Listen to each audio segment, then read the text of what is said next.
A bold claim made headlines recently, one that stuck at the heart of Nigeria's economic journey since independence.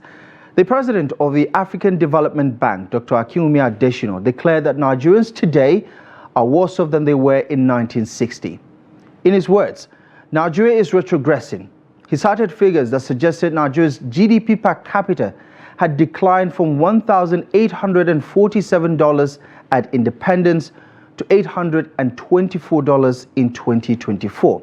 But is this true? And does it tell the full story? Well, let's break it down. First, the numbers. According to official records, Nigeria's GDP in 1960 was around $4.2 billion, and the population was about 44.9 million. That means that actual per capita income was just $93. Not $1,847 as Adesina claimed.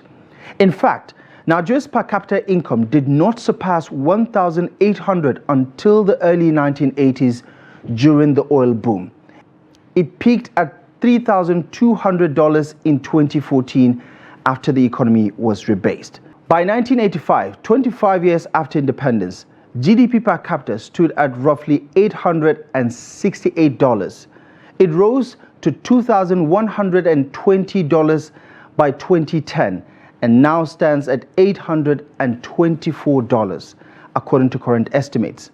On the surface, that may suggest a decline, but economic well-being is not just about GDP per capita.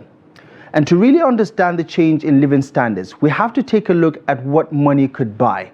That's where inflation and exchange rates come in. In 1960, the exchange rate in Nigeria was at $1 to 71 kobo. By 1980, it was at $1 to 54 kobo. And in 1990, $1 was exchanged at 6 naira 89 kobo. And by 2000, it had jumped to 98 naira 35 kobo per dollar. Today, it is well over 1,000 naira to the dollar. So, while $93 in 1960 might sound small, it has significantly more purchasing power than $824 today. But inflation adjusted, that 1960 per capita income of $93 would be around $935 in today's money. That still suggests a slight decline, right? Well, not so fast. GDP per capita is a blunt instrument. It doesn't account for wealth distribution, income inequality, or the size and strength of the informal economy, which in Nigeria is massive. It ignores quality of life improvements. Consider this. In 1960, Nigeria had fewer than 20,000 telephone lines. Today, over 200 million mobile lines are in usage, with widespread access to internet and digital banking.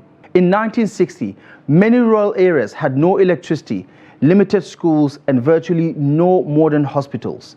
Today, while far from perfect, Nigeria has thousands of primary, secondary, and tertiary institutions, public and private hospitals, road networks, rail services, and access to global technology.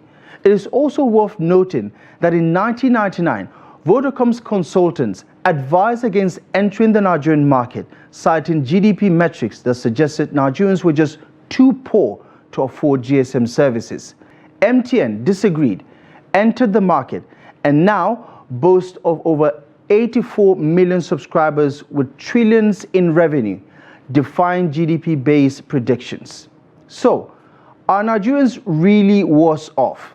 Dr. Adesina's emotional argument will definitely resonate with those facing daily hardship, but it doesn't capture the complexity of Nigeria's socioeconomic evolution.